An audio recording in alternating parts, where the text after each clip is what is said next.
Businessman एक छोटे से गांव में जाता है। उसका प्लान होता है कि उस गांव में एक फैक्ट्री लगानी है। वो एक ऐसी जगह तक पहुंच जाता है जहां पर उसके सामने नदी होती है और उसके सामने गांव होता है। अब उसके पास में दो ऑप्शंस होते हैं, एक कि वो सड़क के रास्ते से घूम करके उस गांव तक पहुंचे जिसमें करीब करीब 8 घंटे लगेंगे क्योंकि डायरेक्ट कोई रास्ता नहीं है वहां तक पहुंचने का। दूसरा कि सिर्फ 20 मिनट में एक नाव में बैठ करके उस नदी को पार करके उस गांव तक पहुंच जाए। तो अपना टाइम बचाने के लिए उसने उस नाव में बैठने का डिसीजन लिया। वो नाव बहुत ही छोटी सी थी जिसमें एक तरफ एक आदमी बैठा था जो कि नाव चला रहा था और दूसरी तरफ ये बिजनेसमैन बैठा हुआ था। तो नाव में बैठने की थोड़ी देर बाद उस बिजनेसमैन ने उस नाव वाले से पूछा, तुझे पता है तेरी नाव में कौन बैठा है? तो नाव वाले ने बड़े ही भोलेपन से कहा हाथ जोड़ करके, नहीं साहब मुझे नहीं पता आप कौन है। तो बिजनेसमैन बोला, अरे तू अखबार नहीं पढ़ता है क्या? हर दूसरे दिन मेरी फोटो आती है अखबार में।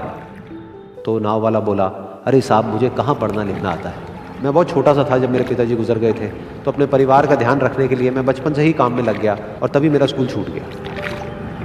ये सुन करके उस बिजनेसमैन ने उसका मजाक उड़ाते हुए उसको कहा, तुझे पढ़ना लिखना तक नहीं आता है, ऐसी जिंदगी का क्या फायदा? ये सुन करके उस नाव वाले को बुरा तो लगा लेकिन उसने कुछ नहीं कहा।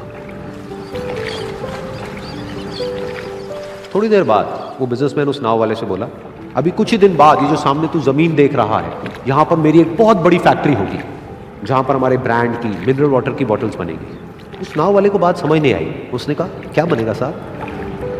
तो बिजनेसमैन थोड़ा सा इरिटेट होकर के बोला कि हमारे यहाँ पर पानी की बोतलें बनेंगी जो तेरे गांव में नहीं बिकेगी लेकिन शहरों में बहुत बिकती है। अरे कभी तू शहर गया होगा तो तूने देखी होगी पानी की बोतलें रखी होती है दुकानों पर। फिर वो नाव वाला बोला, अरे साहब मुझे कैसे पता होगा, मैं तो कभी इस गाँव से बाहर गया ही नहीं। फिर वो बिजनेसमैन उसके ऊपर हंसते हुए बोला, तू कभी इस गांव से बाहर तक नहीं गया, तुझे पता ही नहीं कि शहर क्या होता है? अरे ऐसी जिंदगी का क्या फायदा? उसकी ये बात सुन करके उस नाव वाले को सच में लगने लगा कि मेरी जिंदगी शायद किसी काम की नहीं है। अपनी इस सोच की वजह से उसका नाव से ध्यान हटा और तभी नाव की टक्कर हो गई एक बड़े से पत्थर से, जिसकी वजह से नाव में पानी भरने लगा और नाव डूबने लगी। उस जगह पर पानी बहुत ही गहरा था और किनारा दूर था।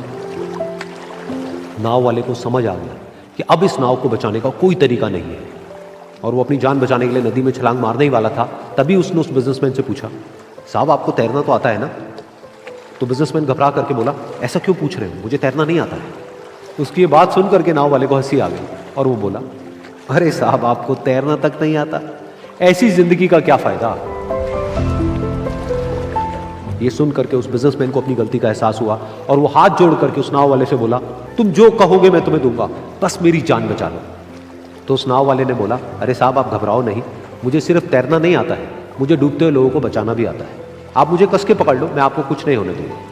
और फिर उस नाव वाले ने ना सिर्फ अपनी बल्कि उस बिजनेसमैन की भी जान बचाई। तो इस कहानी से हम एक बहुत बड़ी सीख ले सकते हैं कि हमें जिंदगी में कभी भी किसी का भी मजाक नहीं उड़ाना चाहिए या उसको अपने से कम नहीं समझना चाहिए, क्योंकि हमें नहीं पता कि हमें कब, कहां, कैसे, किसकी जरूरत पड़ जाए।